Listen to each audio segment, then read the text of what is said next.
மறந்தும் கூட இந்த விஷயங்களை வெளியில் யாரிடமும் சொல்லிவிடாதீர்கள்.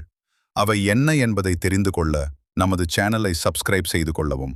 மேலும் உங்களுக்கு முருகரை பிடிக்கும் என்றால் ஓம் முருகா என்று கமெண்ட் செய்து கொள்ளவும். முதலாவதாக தானம் மற்றும் நற்செயல்கள். நாம் செய்த தானத்தை எல்லோரிடமும் அறிவிக்கக்கூடாது. பிறருக்கு உதவியதை பெருமையாகச் சொல்லக்கூடாது. புகழை பெறுவதற்காக செய்யப்படும் தானத்திற்கு கிடைக்கும் புண்ணியம் குறையும். இரண்டாவதாக செல்வம் மற்றும் வளம். சேமிப்பு, தங்கம், திடீர் லாபம் போன்றவற்றை வெளியில் சொல்லக்கூடாது. வெற்றி பற்றி மீண்டும் மீண்டும் பெருமையாக பேசக்கூடாது. பணிவும் அமைதியும் இருக்கும் இடத்தில்தான் லக்ஷ்மி தேவியின் அருள் நிலைக்கும். அகம்பாவம் இழப்பை ஏற்படுத்தும். மூன்றாவதாக கணவன் மனைவி உறவு விஷயங்கள்.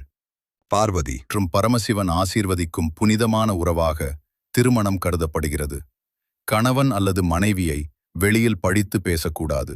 வீட்டுக்குள் உள்ள வாக்குவாதங்களை வெளியே கூறக்கூடாது. திருமண உறவின் சக்தி வெளிப்படையாக பேசும்போது பலவீனம்.